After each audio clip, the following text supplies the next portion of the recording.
Got blue versus teal. We're going to be spawning directly on top of TSL.Hyun, the blue Zerg, who is right now up 2-0. His opponent, you're seeing him wish the good luck, have fun. It is KrasS, the German Terran, who has apparently got a very long history of losing to Hyun, and it is apparently not going to be different in this particular day, because right now KrasS needs to go for a reverse all kill if he wants to win the finals of the North American Zotac Cup, number 52. Talk about a monumental event. Really solid stuff out of both these players so far, and Hyun right now is proving to be very, very versatile in his gameplay. We saw him in the first game go for massive bases. The second game he went for massive amounts of banelings. Very well done. Yeah, no, I mean, Hyun just showing that it doesn't matter what kind of army you have when you have about 40 banelings rolling over it. Yeah, that's about it. Yeah, I mean, tanks and everything that don't matter when there's just too much stuff. And that's the best counter to fanciness, is just stuff. And that was shown quite well. Now we're playing on GSL Antiga Shipyard. Notice no golds. Notice we've got the guaranteed cross spawns. And notice we've got the supply depots. Pretty much the most key features of the map in terms of GSL version. But in general, Antiga Shipyard, very hard to take a fourth base after the third base for Zerg, because you've got wide open spaces to be attacked no matter where you go. There are chokes that can be used against you. There are open areas, but they're few and far between. But they're all vulnerable in their own aspect. Nope, definitely. I mean, it's really easy for Zerg to get on 3 base. After that, it gets real touchy. Where Terran has the exact opposite. They can actually go to more bases a lot quicker because of the PF and all that. So. Yeah, I mean, you get a PF in the middle, and that's a notorious position to push out from, be aggressive from. And it could be very unfortunate for Zergs. But notice we do see that Hyun did manage to get his drone in, which means he's going to be able to know exactly the fact there's no gas, and he's going to be able to scout the gases expand. Oh yeah, definitely. Doing a good job, a little bit of delaying, attacking the SCV that was building the command center.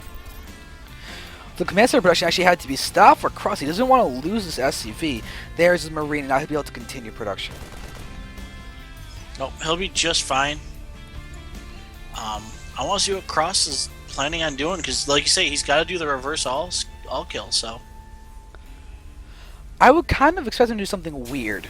He's either going to do something really weird or be super safe, and the problem is I think super safe, even though generally I would say that's kind of what you have to do when you're down 2-0.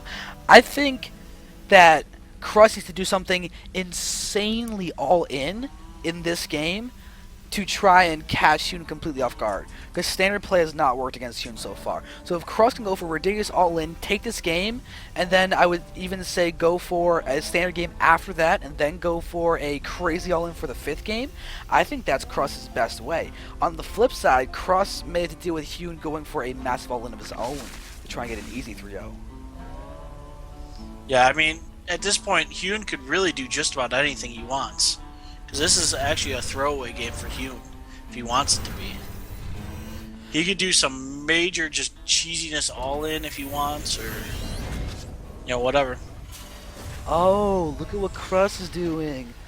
He's going for this super macro instead of...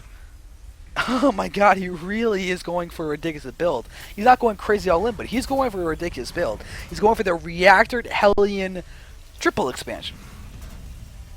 You got the third command center going down inside the main base before the reactored Hellion.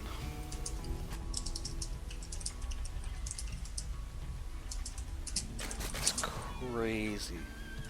Yep, and there is Hyun just grabbing his macro hatch, so he's actually not grabbing his 3rd yet. He just grabbed a macro hatch, so. I'm actually I thought he'd go for, the 3rd, so.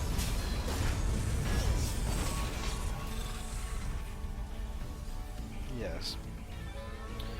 Alright, so now, right now we do have the tech lab being thrown down. Oh, KrasS is on blast.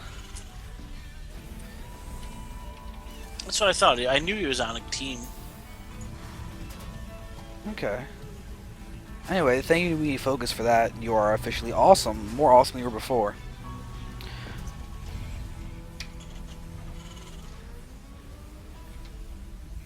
Okay.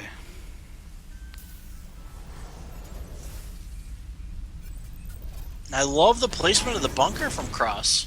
That's a really weird placement. I like it though.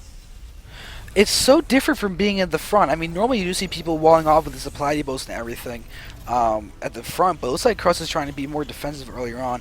The thing is, Hyun is just going for, I guess, a macro cheese as well. I mean, Hyun's going for his 4th hatchery now. Which is kind of unfortunate for KrasS, because KrasS is going for a macro cheese of his own with the massive amounts of orbital commands and everything that he's getting. If he had a third, if he was getting a going mass, he'd have a 4th one up. Real men get 4. He also really risky, dangerous men. No, real men. Alrighty then. Looks like we're going to have the tech lab being thrown down on top of this factory, the natural expansion, and a reactor going to be used for the starport. eBay is going down, so we're going to see upgrades and probably turrets also across in case we see the good old Spire tech out of the Hyun-meister. But Hyun-meister has not thrown down lair tech of his own yet. Hasn't started central hooks, we see no. Yeah, he's got lair. Yeah, he hasn't started using it though. He hasn't gone for an infestation pit or centrifugal hooks or. No, I think he's just going for a giant baling bust, personally. Oh yeah, he's going for centrifugal hooks now.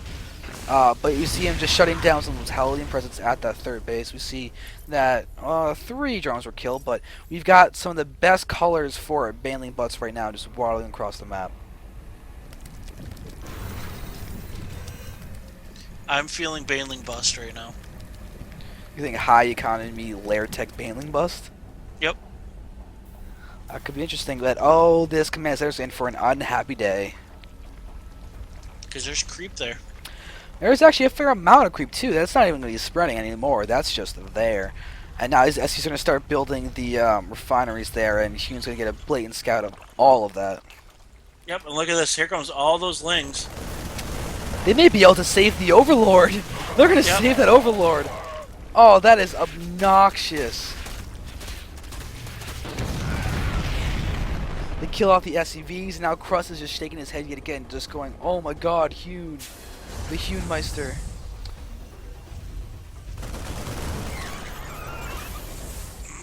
And there he goes, he's pricking down the rocks. And now he's going to bring over...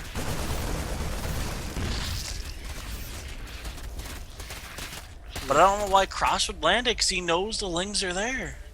I think he's just basically using it as a scout right now. To look, there's going to be a massive moving forward. He wants to get that command center down the second he can with the creep dissipating. So he's going to just keep an eye out for that and be aggressive with his vision of his scouting orbital command. Yeah. And look at that, Hyun actually going for the what would be gold. Ooh. He's also going to deal with the drop that's happening down here in the bottom right. Looks like he should be able to clean it up. He takes away 1 Marine's life, but everything else gets away easily. And KrasS could just drop it and kill off his Overlord. It looks like he will do just that. He's doing just that. It looks like he's also going to push out with these Marines. He does have 1-1, which is nice. Alright, and moving around here, we do have KrasS is just moving along, getting out of I think he's Overlord hunting, really, is what he was checking. Yeah, oh, look at him using this high ground. Oh, he barely misses the kill on this Overlord. It's unfortunate for him. Alright, now with these Balins and everything that are coming forward, they're going to be able to move forward. They might be... Jesus. Look at the army of Hyun. It is so large, but KrasS isn't far behind. He's doing a good job of macroing up. I mean, seriously, even with the delaying on the 3rd, he is up quite a bit in terms of, he's actually not, I'm sorry, he's not down as far a bit as, I don't know, awkward sentence, warning. With the death of his army, it's going to be less of a good point, but I was going to say it's amazing how KrasS was able to keep that much in terms of army production, considering how much his plan was delayed by that 3rd being delayed. Yeah, that's a lot better way of saying that whole thing. No, I caught what you're throwing. You tend to do that. I thank you for that. It can be difficult at times. But look at all the turrets. Hyun trying to get in there, and he's gonna get one turret. He gets one SCV, but now he gets a second turret. But Yeah, this is very cool to see Hyun really utilizing mutas in every single ZVT that we're seeing him in. But we're also going to go for such high amounts of banelings. He's not committing to mutas. He's not going for that cloud of 30 mutas. He's using all other gas for the banelings. Now we're going to watch him just streaming forward. oh, the tanks aren't sieged. Oh, there's just going to be wreckage going through. There is nothing KrasS can do to handle this. Look at that, just massive. Now, this is a swarm. This is the swarm, guys. There is just such a stream of units. And there is the KrasS going Miso Pro. GG, well played. And the congratulations are said as well. But that is it. That is the tournament. We've got Terran wreckage going on in the background. That is the Zotac Cup. Victory is being granted to the one known as the SCV Lives Hyun. So good job to him. Thank you all very much for watching. And while we've got you here, why don't you go ahead and give us some parting messages? Well, of course I will. Guys, if you like what you're seeing, please support the wonderful casters. Replay saved. You know, really, Xander is the man. Follow him. Hit the little follow button. Please, please, please. If you liked what you heard from me, sorry I was in and out a little bit tonight. I'm still under the weather, but yeah, really just want to support me. Go to Hand From Above at Twitch TV. Go to at Hand From Above for Twitter, or the YouTube is Xander will give you the UR YouTube. 'Cause I don't remember it off the top of my head. It's UR Gaming 11. I don't know. Nah, I think it's it might be UR Gaming 1. It might be. I haven't set it up yet. Whoops. No, that's okay. I'll be doing it. Guys, I'm having hip surgery tomorrow, so I've been taking a little bit of a break lately, so I'll get that YouTube out to you guys very soon. That's okay. As always, please, if you want to be part of the UR community, we have some great players. We have some new ones we're going to be signing soon. Just some awesome players. Support us. Go to urgaming.net. Xander is part of UR Gaming, so you can hang out with us, and we do a lot of fun stuff. So we have a LOL team. We have a D3 community up and coming. We have a COD team. We have, I forget, Dota 2 I think we also have coming up. So just tons and tons of stuff. I'll leave it to Xander to finish out. Alright, well, just thank you all for coming in. It's awesome. We use it every week, and I'm actually going to start trying to cast some of the EU Zotac Cups as well, so if you're so inclined, if you're in the European area at 8 a.m. EST, bright and early for me tomorrow morning, I'll be doing the European Zotac Cup, so we got fun stuff happening there. I'll be trying to do, honestly, both Zotac Cups and even the monthly finals and everything starting up soon, so that should be a lot of fun. I hope you guys can tune in for those. I'll just give you preemptive hearts as well as the hearts for being here. So thank you all so very much. And I know Tesla's not here at the moment, so you guys should definitely go to twitter.com/DJTesla and just follow her on Twitter because she is quite cool as well. And she's not here to plug herself, so I'll plug her for her. So thank you all.